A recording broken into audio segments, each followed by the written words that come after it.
ښه، بسم الله الرحمن الرحیم. راځو بیا هم مایکروسافټ ورډ ته.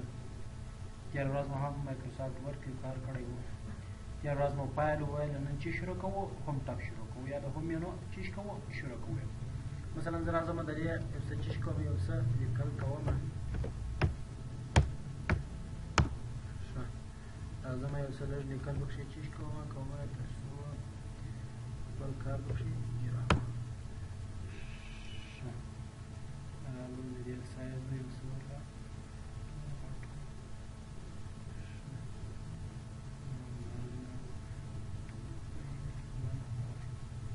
ښه رالو. تېره ورځ په فایل کې کار کړی و، نن هوم ته راغلو. په هوم کې لومړی د کلیپبورډ کار دی. لومړی کټ دی، کاپي دی او همدارنګه فارمټ پینټینګ دی او پیسټ دی. دا خبرې لومړی راځو کټ ته. کټ د پچیش دی. مثلا زه غواړم چې دغه افغانستان د یو کار کوم کټ ورته وایم. مثلا په کټ غواړم دلته یې کوم دلته یې پیسټ کوم. ګوره په ما پیسټ. ښه، د کټ څخه وروسته کاپي ده.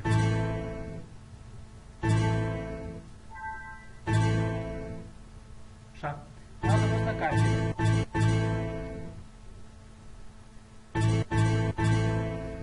ښه، د کټ څخه وروسته راځو کاپي ته. د کاپي کار غواړئ چې یو موضوع چې کاپي کړئ، نو هغه سلیکټ کړئ، دلته وکړئ چې کاپي او دغسې وروسته مثلا دلته غواړم چې شی کومه پیسټ یې کومه.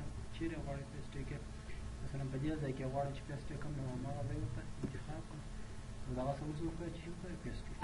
د کټ شارټ کټ کنټرول ایکس او د کاپي شارټ کټ کنټرول سی او د پیسټ شارټ کټ کنټرول وی دی. ښه،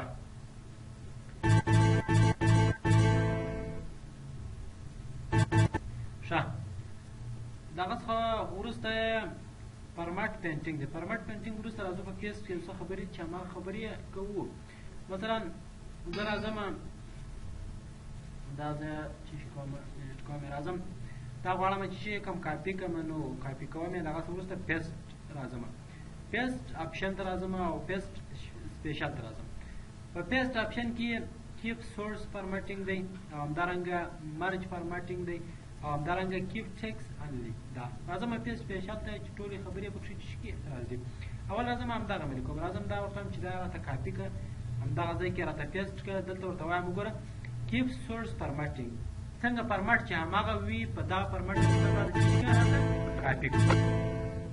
راځم مثلا دغه راځم انتخابوم دې ته یو شیش کوم، یو رنګ مې دا ورکړی او دلته مې هم یو رنګ ورکړی. سره کوم رنګ مې ورکړی؟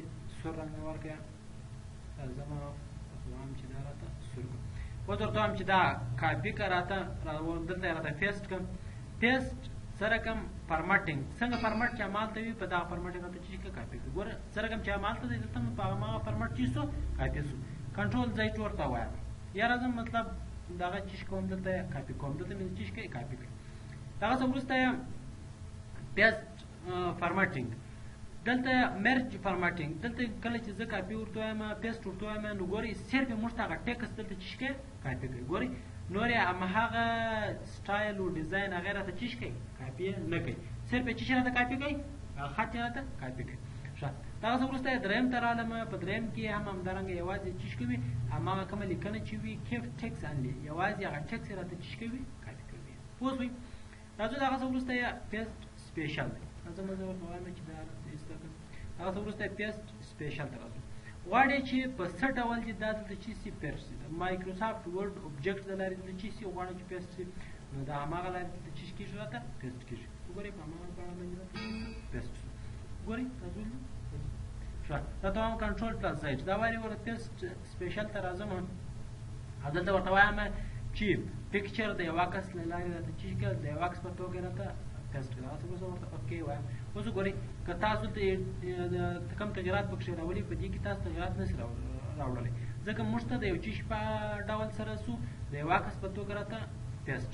صحیح دی؟ ورته وایم چې کنټرول زیډ یا نه یې غواړم. راځم پیسټ سپیشل ته یې راځم. دغه ډولونه تاسو په خپلو کمپیوټرونو کې عملي کړئ، په هر ډول چې تاسو غواړئ دلته کولی شئ. ډسپلی از آیکن د یو آیکن په توګه سره درته چی کوي درته ټیسټ کوي. مثلا زه ورته د مایکروسافټ ورډ په ډول هغه که خو ډسپلی از آیکن د آیکن په توګه دلته چینج آیکن ته ورته چینجولی زه په هماغه آیکن سي دلته ورته اوکې وایم. اوس وګورئ چیش په ډول شو د مایکروسافټ ورډ د آیکن په توګه زه چې دلته ډبل کلیک ورته وکړم ګورئ ماته هماغه چیز خلاص فکر مو دی ورته ښه. راځه ما کنټرول ځای په دې ډول یې هم نه غواړم. پیسټ سپیشل کې یو ډېره مهمه موضوع چې دا هغه پیسټ لینک دی. پیسټ چی دی؟ لینک دی. پیسټ لینک څه کار کوي؟ مثلا زه راغلم دلته مې چی شي لرم اکسل پروګرام هم لرم. ښه اکسل مې دلته چی کړی دی خلاص کړی دی. یو موضوع پکښې لیکو مثلا دلته زه پکښې لیکم چې نیم دا دفتر د کارکوونکو لیسټونه دي. ښه دلته یې ورته لیکم چې پوزیشن ښه هغه وروسته ورته لیکم چې سلري. ښه راځم دلته ورته لیکم چې مثلا نیم به په صحیح توګه سره چې ولیکو دلته ورته لیکم چې احمد. ښه هغه څه وروسته دلته ورته لیکم چې خان. مثلا دلته ورته لیکم چې لالا. پوزیشن مثلا د چیش دی منیجر دی د چیش دی ډاکټر دی دی اوفیسر دی د معاش څو دی لز زر دی د معاش 2000 دی او د معاش 15000 دی. راځم دا دلته کوم ټوټال پیدا کوم is equal to sum shift قوس شروع همدغه ټوله shift قوس بسته انټر دا مې چې کړل جمع کړو. ګورئ اوس راځم زه دا چیش کومه غواړم چې شی کومه په ورډ پروګرام کې دغه چیش کومه وکاروم نو دا چیش کومه کاپی کوم. ښه هغه څه وروسته راځم هماغه ورډ پروګرام چیش کوم را خلاصوم دلته ورته وایم چې پیسټ سپیشل ته راځم دا ورته وایم چې راته پیسټ یې کړه د چیش په ډول د لینک په ډول راته چیش کړه راته مایکروسافټ اکسل شیټ کې د لینک په ډول راته پیسټ کړه. هغه وروسته ورته اوکې وایم. ګورئ اوس دلته د لینک په ډول راته چیز اوس که زه چیرې په دې باندې کلیک وکړم دا ما ډایرکټ چیرې وړي مایکروسافټ اکسل ته په دې کولی شم چې شي وکړم تغیرات. دا یوه ډېره مهمه موضوع ده یعنې د دوو پروګرامونو ترمنځ اړیکه چیش کوي نښلوي. لینک هر چی دی د دوو پروګرامونو ترمنځ اړیکه نښلوي. پوه شوئ؟ ښه پیسټ کار خلاص شو د هغه څه وروسته رالو فارمټ پینټینګ شارټکټ یې کنټرول پلس شیفټ پلس سی. دا دا د چا شارټکټ دی؟ د فارمټ پینټینګ شارټکټ. راځم زه دا چیش کومه خرابوم. فارمټ پینټینګ څه کار کوي؟ ګورئ دلته دې یو دغه فارمټ دې خوښ شو د دغه لیکنې ګورئ د دغه لیکنې فارمټ دې خوښ شو دا غواړي چې دغه لیکنې ته هم داسې یو فارمټ ورکړي نو ته کولی شې چې د چیز د لارې د فارمټ پرنټر د لارې دا انتقال یا کاپي کړې. مثلا زه ورته وایم چې د دغه دا راته چیز که دغه فارمټ مې خوښ دی دغه خط ته هم دغه فارمټ چیز که ورکړه. ګورئ داسې پرېږدي هماغه فارمټ یې ورکړه.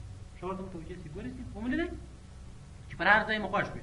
مثلا زه ورته وایم چې دغه کم ژړ خط چې دی دې ته دغه فارمټ ورکړه. نو پر دې باندې ګورئ دا کرسر ودروئ ایستې دلته راسئ ایستې پر دې باندې کلیک وکړئ کوم ځای کې غواړئ. ګورئ تاسو ولیدئ داسې د یو برس رقم دی وموندئ. مثلا غواړم چې دا لیکه دغه خط دغه دوو لیکو ته هماغه ډیزاین ورکړم. وموندئ هماغه ډیزاین یې ورکړم. ښه ورته متوجه شئ. مثلا زه راځم دا ته یو توری دی کم توری مثلا دا توری دا راځم چې کوم پټوم یې او دې ته مثلا رنګ هم ورکوم سره کوم رنګ شین رنګ صحیح دی. دا دې بولډ هم وي ایټالیک دې هم وي انډرلاین دې هم نه لري. ګورئ دا خط اوس دا غواړم چې دغه خط ته هم دغه سټایل چیش کوم ورکړم نو پر دې باندې چیش کوم فقط کرسر دروم دغه څه وروسته پینټ فارمټ پینټر ورته وایم ښه کوم ځای کې غواړم مثلا غواړم په دې ځای باندې دا هم چیش کوم اپلای کړم. تاسو ولیدئ سایز یې معمولا شو او رنګ یې هماغه ډول پوه شوئ د فارمټ پینټر په اړه باندې. ژوندونه ورځ لپاره همدومره بس درس تاسو ته سبا به بیا د کیبورډ برخه ووایو.